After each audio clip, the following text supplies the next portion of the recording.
away. 16 days for teams to finish up their scouting. One of those teams, the San Francisco 49ers. They got a big decision to make at number 3. According to reports, the Niners will attend both Justin Fields and Trey Lance's second pro days. We're hearing both quarterbacks will run through drills similar to what Kyle Shanahan does in practice. Maybe impress him a little bit. Brandon, who do you think the Niners end up drafting at number 3? Okay, all right, Jenna. Let's go back. What did we talk about a week or two ago? I said go to QBcollective.com. And what are you going to see? You're going to see Coach Mike Shanahan, the legend, who drafted me. Then you're going to see Kyle Shanahan. You're going to see Sean McVay, Matt LaFleur, Mike LaFleur. You're also going to see this big picture on the first vignette of guess who? Justin Fields. And then if you scroll down, you'll see Zach Wilson. These guys been working out together all offseason, getting ready for the draft with, I believe his name is Coach Beck. All this stuff, man, this is political. You guys know this. I know there's a lot of conversation and talk out there about Mac Jones, but you got to understand how these guys think. Now, I do believe that a Justin Fields should go to the Jets. I've been beating that drum, for a month now. Yep. But the reality is, and Nick, you hit this yesterday, is a better fit would be the 49ers. Like what he can do, Coach Shanahan can do with this kid, 4'4", 40. He can make all the throws on the field. It's unbelievable. So who do they take? They take the 2 guys that's been in their system all year. And that is Zach Wilson, if he's there, or Justin Fields. Who knows what the Jets are going to do? I don't know. I know who I want. But here's how you got to break down this offense. And this is what these guys got to be able to do. You come to the line. Can you get outside the pocket? For both of these guys, absolutely. Why do you have to have an high IQ in this offense? Well, it's really not that difficult. It's really, here's the cover 3 side. Here's the zone cover 2 side. This is what you got to do. Bang, bang, bang. You get to the line. You can go run option. You go pass option. You go run pass option. What does that mean? You got to be able to come out and get your offense in the best position as the quarterback in Coach Shanahan's offense. You come out, it's a run play. If there's 8 men in the box and it doesn't look good, if it's not run to the right and then you want to shift to the left, you got to go run pass. Coach Shanahan gives you those options before you come out, and everybody has to be able to adjust. So I think both of these guys fit the bill, but I like obviously Zach Wilson in this position because I see the Jets taking Justin. Yeah.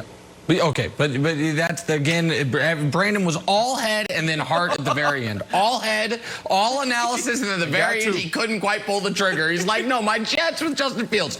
But all those are reasons why Justin Fields makes sense as the pick.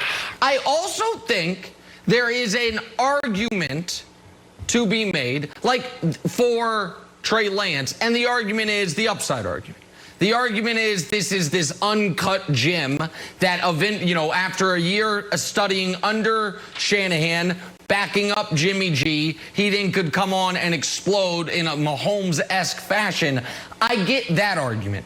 There is no argument to be made for Mac Jones, which is why, despite the reporting surrounding Mac Jones, it seems like some folks are slowly but carefully walking back their certitude that that guy is about to go 3rd overall. And the argument, I thought, but speaking of a different Jones, I thought Bomani Jones made a really, really smart point about this yesterday, and I want to give him credit. The point was, if you're going to take Mac Jones, it's because Kyle Shanahan believes the key to the system is Kyle Shanahan. He believes he is the starring actor in this movie, which, by the way, he might believe and he might deserve to believe. And if people say, oh, well, he loved Kirk Cousins. Correct. But if that's what you believe, then you don't spend 3 first-round picks to get the guy who, as Bucky Brooks put it, is the joystick on the controller. Not when you saw, well, I could get Kirk Cousins in literally the 4th round. Yes, Brandon, go ahead. Well, let me play the other side and tell you why they would think that way. Okay, Coach Shanahan believes he is the guy. It's the system. It's not the player. Well, he knows that you have to have players with high IQ or players that aren't slow bleakers like we talked about yesterday. Mac Jones gives you that. Why? Because of this system. So you got to think about how this organization is ran and how they think in the scouting department. No. They believe that in college football today, they don't develop players. These coaches are recruiters. They are guys that are out there hitting the streets just selling dreams to these kids to get them there, and they're not talking about X's and O's. So the few coaches that are doing it at the top is Nick Saban. You go down to Alabama. So that's why they like Mac Jones, because he's more pro-ready than anybody else. Right. I buy all of that if they hadn't moved up to 3. If they had stayed at 12, or say they had moved up to 8, and it's like, hey, we're gonna take Mac Jones a little higher than he's projected to go, but we want to be able to plug and play. But when you spend 3 first-round picks on a player, which is what they're doing, you are not, I believe, Wilds, drafting a guy with a low ceiling, because he has to give you the value of 3 starting caliber players. And so that's why I think it's going to be Justin Fields. It wouldn't I would be, let me put this cap on it with this. I'd be more shocked by Mac Jones going 3 than Trey Lance going 3. I think Trey Lance is more defensible than Mac Jones at 3 because of the higher ceiling. Okay. If the question is this, who will the 49ers draft at number 3? The real answer is, I don't know. And you know why that's okay? Because I work for Fox Sports 1. I don't work for the 49ers. If I worked for the 49ers, I'm like, oh, that's a good question. Who are we going to draft? I don't know. Let's go to Trey Lance's pro day. I'm totally bewildered at the decision-making in San Francisco. So we'll start, you know where I'm going to go here, Brandon. You know where I'm going to go. What's so fun okay, about 49ers like, we need a QB. We can't win with our QB. Oh, you can't? Why not? Well, he's 24-8. We can't win with him. We can't go to the Super Bowl. Check that. Checks notes. Oh, we were a quarter away from winning the Super Bowl. Still, let's get rid of him. We need a new QB. So let's trade this draft pick and 2 future draft first rounders and our 3rd round draft pick for a QB. All right, sounds good. Who's the QB? I don't know. Maybe it's Trey Lance. Maybe it's Justin Fields. Maybe it's Mac Jones. You know what? I got a good idea. Oh, what is it, Coach? I'm going to, besides watching the tape and talking to all the coaches, I'm going to have them run our practice. Oh, that's great. That'll work. That will really drive home my decision. And then when we draft one of these 3 QBs, again, we have no idea who we're drafting. We're going to bring them in and sit them behind Jimmy G. And Jimmy G, who we totally alienated, who brought us to a Super Bowl, he's going to tutor them. Ah, yes, he will tutor them. And then we'll switch them out. And they will carry us. Because you know what? That was what they did with Mahomes. And that's what they did with Ben Roethlisberger, went 13-0. But you know who it didn't work for? All the other QBs. All of them. All of them. It's Patrick Mahomes and Ben Roethlisberger's success story.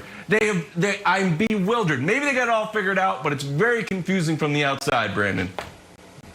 Bravo, But while you just opened up your take talking about you don't work for the 49ers, you work for FS1, and then you start going on this rant about why they need to stick with Jimmy G, basically. Like, if you don't work for the 49ers, you got to believe that they know. Like, these guys been around the game for a very long time. So what did we talk about yesterday? The 3 things that we need to look at for a quarterback to see if he can get the job done. Leadership. Can you lead a group of men coming from different walks of life that's going in different ways? Can you do that? Do you have the arm talent? And do you have the IQ? Well, Jimmy G, guys follow. Look what Kittle came out and said. He said, that's my quarterback. So you got to believe that he's a good leader. People want to play for him. And then when you look at arm talent, Jimmy G throws a beautiful ball. I would love to catch balls from Jimmy G. That's a pause moment, national television. Yes. And then the 3rd thing, we're talking about IQ. IQ seems to be the thing that he is lacking. And that's from my perspective as I break down the film. Is he making the right reads? It's super simple. In this system, we knew before when we lined up where the ball was going. It's not that hard. Check with me's. Are you doing a run to run, or is it pass to run? Is it pass to pass? You got to be able to make the right decision when they're giving you 2 plays. So that's why this team is looking at someone like a Mac Jones, because Mac Jones, when I talked to Devontae Smith, I said, what makes this guy special? He said, Brandon, he knows everything on the field. This dude is smarter than anybody. He's 10 steps ahead. And that's coming from the Heisman Trophy winner. I kind of like that we don't know.